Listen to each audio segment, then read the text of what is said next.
internet, 'tis I, Dada King Guy. This week on Total Gold Zone Presents, as it's still spoopy season, I figure I'll bring you some more horror. But this week, let's mix it up a bit. Let's add a little comedy with that horror. The comedy is the film, Members Club, and the horror, well, Nona's back. Sorry. Just keep repeating. It's only a podcast. It's only a podcast. It's only a podcast. It's only a podcast. It's only a podcast. It's only a podcast. It's only a podcast. Play the trailer.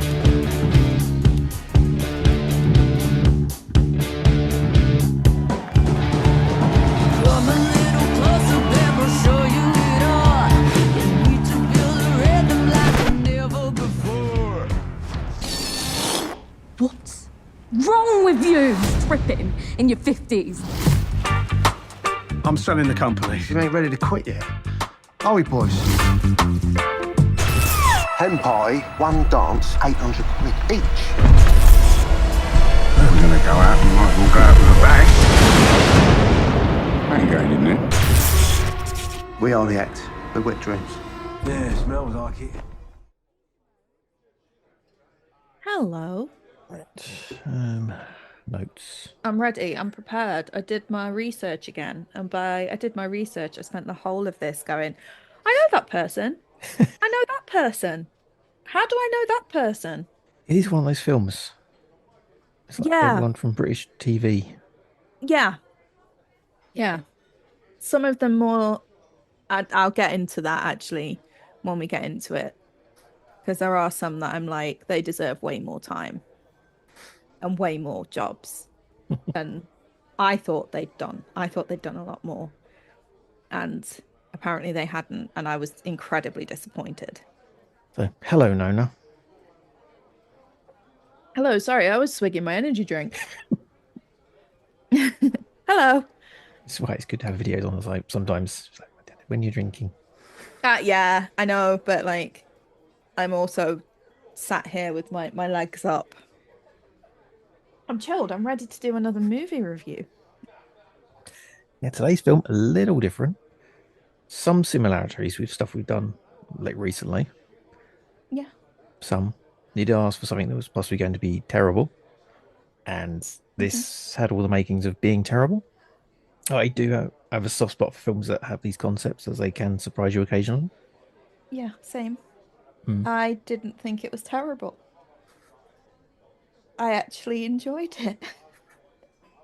And I was pleasantly surprised by that. Yeah. I was going to say, Cockneys versus Zombies is being a prime example of a movie that has a dumb concept that has no reason to be good, but at the same time, it's just enjoyable. Yeah, there's a few, I think, like Deathgasm is another one that kind of sticks out to me. Like, it has no reason to be good. And yet, somehow I have never, like, enjoyed what is essentially a horror movie, but with dildos involved more. Like, it's such a good film. Like, this is one of those films that, like, I'd end up watching it again. I would. I'd end up watching it again. I don't want to do spoilers. Jay's dad appearing. And the pub classics condom. That I fully enjoyed. I thought that was hilarious. Like, I actually went back to look at what the condom said on it, because at first I was like, no, that's not. Oh no, it is. Like, pulls it out and shows it to the camera. It's quite tongue in cheek, like the whole film. It's taking the piss out of a lot of things whilst doing it in a way that isn't not derogatory, but like I guess unfair to the people they're taking the piss out of. Like, I didn't feel like it was bordering on what's the word? It was all tongue in cheek jest. Like, I felt like, like having middle-aged men as strippers Yeah, it's what the Full Monty should have been, I feel. Yeah, this is aging full Monty clone male strippers, not Magic Mike strippers, because you see the title is members only. And I'll go into the press on this one, I guess. Wet Dreams, a middle-aged male stripper group, have hit rock bottom. After a string of disastrous gigs, the gang considers disbanding. Alan, the happy-go-lucky frontman, takes over the business and books the boys a lucrative and mysterious gig in rural Essex. But when the group arrive at the desolate club, their night quickly takes a dark turn when they find themselves tangled up in a plot to raise a murderous 16th century witch from the dead. Members Club takes you on a journey from the mundane world of middle-aged male strippers to the downright ludicrous world of taking cheese pineapple hedgehogs, whiskey drinking toads, only fans for pensioners, and Peter Andre's most outrageous role yet, leading to a hair-raising finale that has never been captured on film before. So it's written and directed by Marc Coleman. He's done a couple of films I actually quite like the look of. He did one called ManFish. Yeah, that looks so interesting. Humanoid sea creature washed up in Terry's bleak life. They quickly develop feelings for each other, but can man love fish? That does look, it's on my Ridiculous. list. It got quite a lot of like praise as well when it came out. I did have a look into that one in particular because I think that's probably one of his like more prominent works out of everything that he's done that I could see. Yeah, like it's interesting. Film stars a host of British talent, including Dean Kilbey, who's in ManFish, Boiling Point, and Top Boy. Perry Benson, Love, Honour and Obey, This Is England, and Benidorm. He's playing Perry Benson in this. Yeah, absolutely. He's just playing him. It was so good though, so good. Barbara Smith from EastEnders, Call the Midwife, Casualty, and probably the Bill, because with that list of things she's been in. True. Juliet Cowan from Culprits, Cuckoo, Motherland, Mark Monroe, Sid and Nancy, Free Fire, Happy New Year. Happy New Year, Colin. Happy New Year, Colin Burstead. That's a mouthful of a film. And a couple of other people. Yeah, Steve Oram, who's in The World's End at one point. David Schaal, Inbetweeners, EastEnders, Down Terrace. Alan Ford turns up for a bit. He's in Cockneys vs. Zombies. Liam Noble from Peep Show. And Peter Andre. And Mark Monero. I think that's how you pronounce his name. Monero. He plays Rat Boy in this film. I have seen him in so many things because he was in Doctor Who, if I remember correctly as well. But he also, for me, the one that really sticks out, he played Zippy in Gimme Gimme Gimme, which is Linda's long lost son, and he was so good. Genuinely, it's a complete different contrast to this film. But he was also in one of my favorite films, which was Sid and Nancy. He was also in that too. Yeah, that's one of my favorite films. When I saw him, I was like, I recognize that guy. I think he had a long tenure as well in EastEnders, if I remember correctly. Yeah, so back in the 90s, he played a character called Steve. He was in 284 episodes. I probably have seen him because I was watching EastEnders. It's like 91 to like 96, so it's like quite a while ago. But as soon as I saw him, I recognized him. Yeah, very, very funny guy. He was so funny in this. Marc Coleman, writer director, said it's a middle-aged Magic Mike meets a British From Dusk Till Dawn, which I think sums up quite nicely. Oh yeah, for sure. For sure. And I do want to say, Juliet Cowan deserves more stuff. She was the one that I was like, I swear she's been in so many things, and she just hasn't, at least from what I could. Like, I seem to remember her in so many programs because she's so fucking funny. Like, in this, she was so funny. Like, she was, well, how would you describe her character? Like, she was she's the person, I guess, that had arranged it on behalf of the the what would you call them? Well, there was just the person who was trying to do the summoning, right? The coven or the group. Yeah, I think it's supposed to be a coven, but they're like a group of people, just Wiccan group. yeah. But she was there in her glittery dress, and then she turns up with a mask that she's made out of twiglets. It was perfect. It was so funny. So funny. She was just yeah, she was so good. Had her mannerisms and stuff to it, like her whole character was just happy to be there, not realizing what she actually had to be happy to be there about. Yeah, she was so good. Absolutely my favorite. Peter Andre. Mm. I felt like that was a token casting, being honest. Same with Alan Ford, I think was yeah, we'll get that guy in. Yeah, the admittedly He's not really in it, he's just a voice, isn't he, really? But the hedgehog was pretty funny. I'll say that. yeah, it's one of those films like it starts off with the and they're doing a show in front of a big The screaming crowd, but they're actually doing it in front of a bunch of 12-year-olds. yeah, Yeah. DJ Goldfish in the first few seconds, and then suddenly, yeah, Yeah, and then you get to the backstage banter and it sets the film up quite nicely because I kind of have that I say it could be terrible. And at that point you're still like a bit like, hmm. Then I started laughing at some of the jokes and the banter between the people. yeah. Um, what's the line? What can I say? I like the mold and grieving. Oh God. It was, yeah, it was, I don't know if it's maybe just because it's more my demographic now that I'm reaching my own middle age.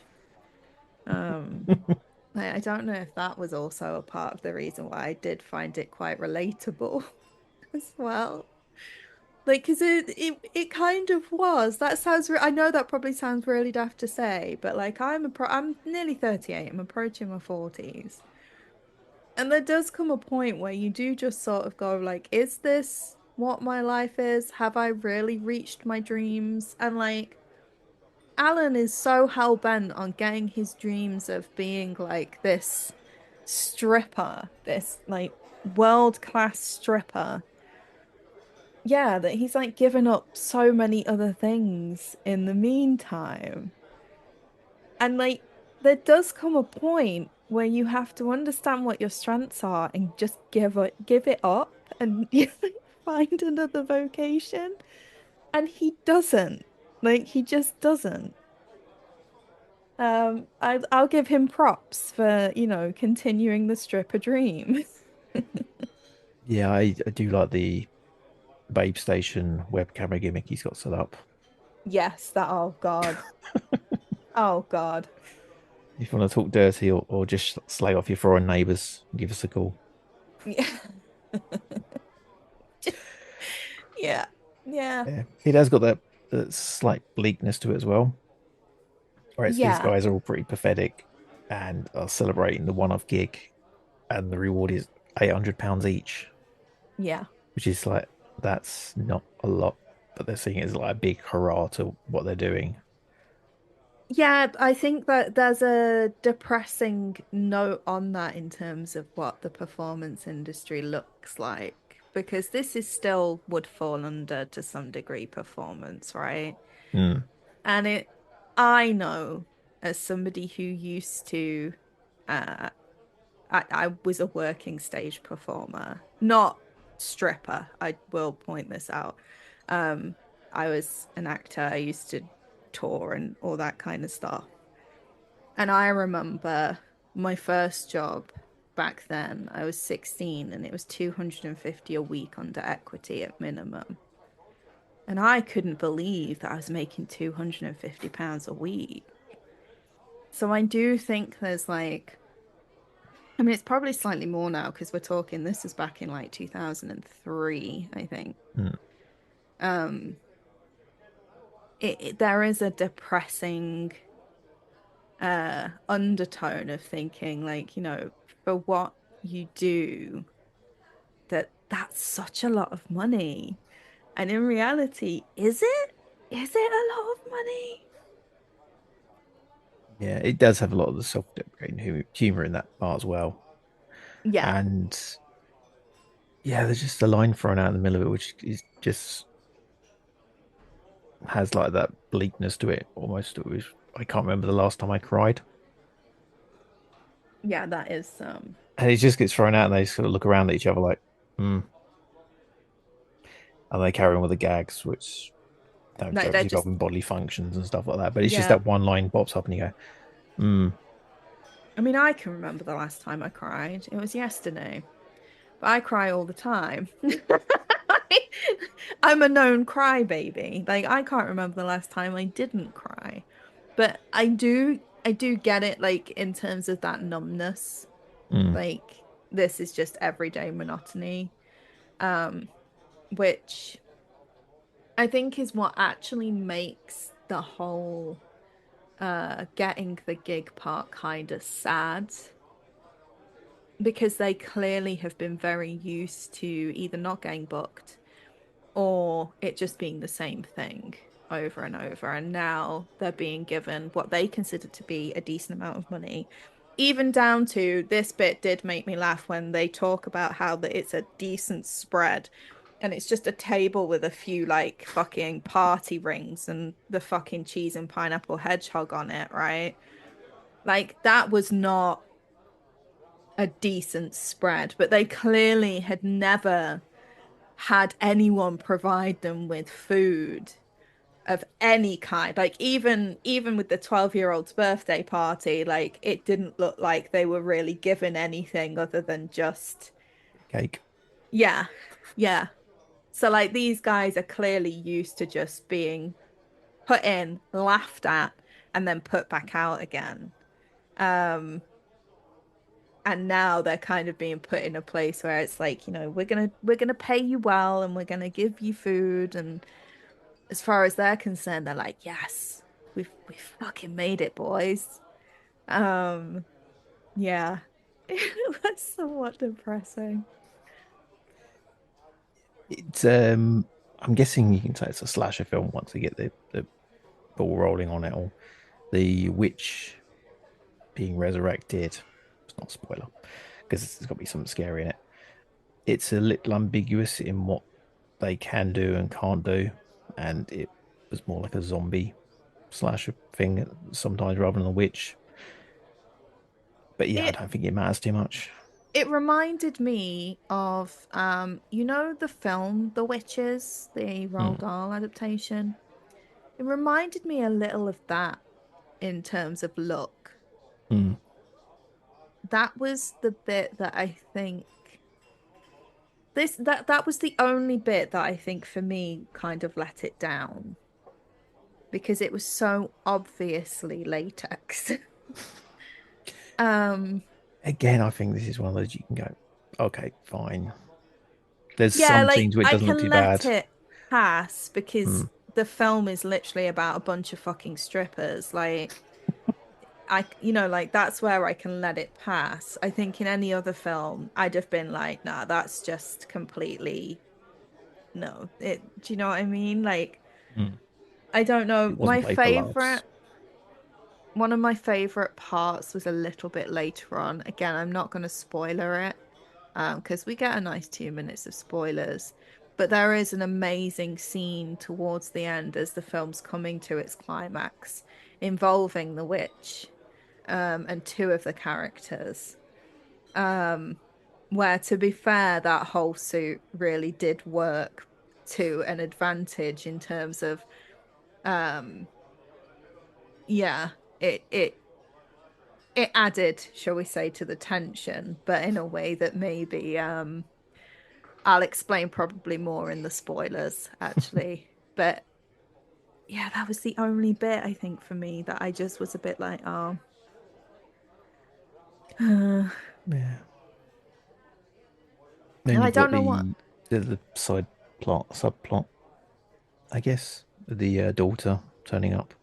It's kind Yeah. of obvious when you see it. Oh yeah, okay, that's going to happen, and that's not done too badly in terms of the strange relationship with the daughter. No, I did think it got mentioned a little bit too many times. Hmm. There's a couple of times when I didn't need them to be so pathetic over their situation. Um, but at the same time, we did kind of need the context.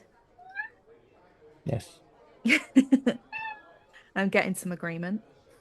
Cats can't we carry pints. Come on. we did need the context because I think otherwise it just wouldn't have made sense to the actual plot as to why she was involved. Her introduction was the only bit that I was a bit like, could we have maybe had a bit more context there? But no, it made sense. There was just a couple of times I wish they hadn't been quite so pathetic. Yeah, all in all, do you know what? I think it was good. I don't think it was horrifically bad. I didn't sit there and think, oh God, I could never watch this again. I 100% would end up watching this again. Do you know what the budget was on this film? Because that was something I was wondering. Not a lot. I mean, in terms of settings, finding a rundown old community centre. Oh, it's a working man's club. Every working man's club looks like that. It was giving me flashbacks to wrestling days. Oh, Middle of yeah. nowhere. Dank. No one there. Yeah. It was 100% a working man's club though. Like my dad, when I was growing up, he was a drummer and he used to play a lot of working man's clubs with his band.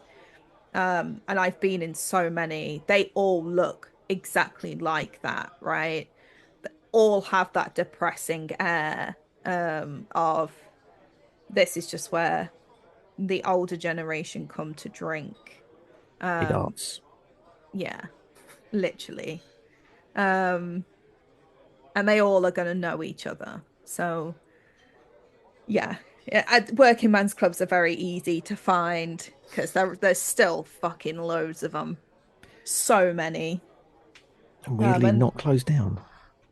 No, it's weird. I don't know how that hasn't happened. But there's one where I grew up that has been there like literally decades. My mum worked there at one point as a barmaid.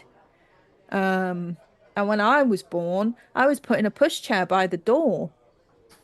Like they all knew who I was. It's so bizarre. Like, and they're still there. They're still all there. Same people? Pretty much, yeah. And if those people aren't here anymore, the people that like sort of that from their family are probably going there now. Like it's literally generational. Yeah, it's weird. They do tend to be in like I grew up in a little village, so I think they're probably more of a village thing. I don't know, I know a few around my way. I live in London. Yeah, fair. Yeah. They still exist. It's just odd. I don't know how they've survived, especially like with the pandemic and everything. Like, oh, they had shut-ins all the time. Oh yeah, I can imagine that they did. But it still doesn't make sense how they've still managed to survive whilst other, businesses have really fucking struggled.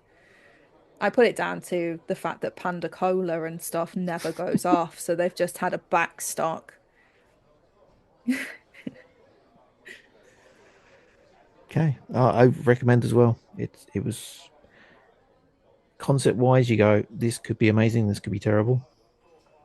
The fact that they had Witch as the main villain, and sometimes these films can sway towards misogynistic. Looking at Danny Dyer's Doghouse here, and which is very close to another word. Didn't go that route at all. No, I agree. It was a retribution film, wasn't it? That's what the whole premise of it was. It was a retribution film. It was almost a revenge film, I would go as far as to say. Cool. So we'll go to 2 minute spoilers in a sec. Where can we find you online? Twitter at Nona Morana. I'm still there. Probably still talking about WoW. Until it burns. And all my stuff, totalcultzone.com. My stuff is on there. Go look at it. Now. Yes, now. That is an order. will be featuring more prominently on it because I figured cat faces get views apparently. It's true, animals do get a lot of views. Okay, music's playing. We'll be going to 2-minute spoilers in a second. Let's go with all these members only at the start of the intro, so I have to redo that now. Welcome to Members Club.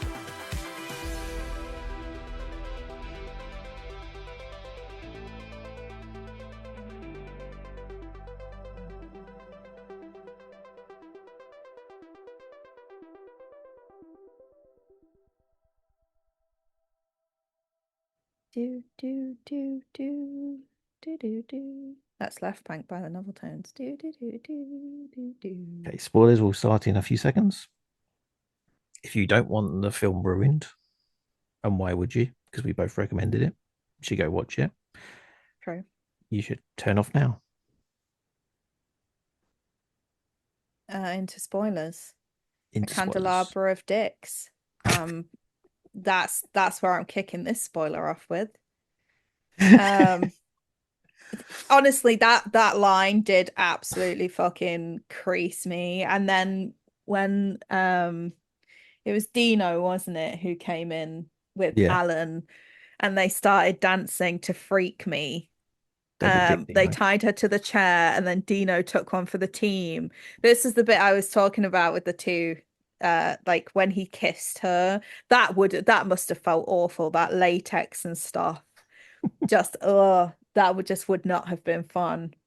But that was probably one of my favorite things. However, I'd love to know who had a version of Freak Me that was that long, because it seemed to go on forever. Just stripping. What other spoilers? It's one of my favorite dance-off endings.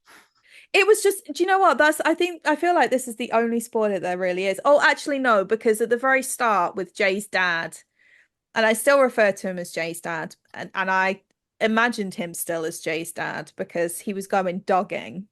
And he gets like a fucking 2x4. I'm assuming up his arse. I can't be completely certain. But then, like, there's just blood splatter everywhere. And literally, we see him die in the first few minutes. But he was just so good at that part. Like, I didn't know he had that in him. I do like the very end, though, with the witch. It's like she loses all her powers, so she's really old. Like, she starts pushing the chair. I feel sorry for her when he just goes over and chokes her out. Yeah, but the choking takes forever too. Like, it becomes so awkward, and they're all just sort of staring at him, and he's just there like, I'll have it in a minute. Like, she'll be gone in a second. It's the way she starts pushing the chair though, and like that. Absolutely, I couldn't stop laughing at that part. She's just there like squeaking across the floor. And I did get that whole bit at the end of horror films where you go, so who's going to clean up the mess? And then they hard cut to them talking to the police. Yeah, and the police, like, admittedly, Reese, I think is how you pronounce his name, Reese Daniel. The look on his face when it was being recited back and he's just like trying to contain his laugh. I can't decide if that was genuine or acting, because like he genuinely looked like he wanted to just burst out laughing the whole entire time. It was very funny, because I don't think I would have believed it either if someone had said that to me. Yeah, it was funny. It was funny. There's quite a few moments, I think, but the Freak Me moment and Jay's dad are probably the two that stick out for me. And the candelabra of dicks. Like, she put little crowns on them. I was sat with my partner at the time and I said, "Would you like a crown?" And he told me no.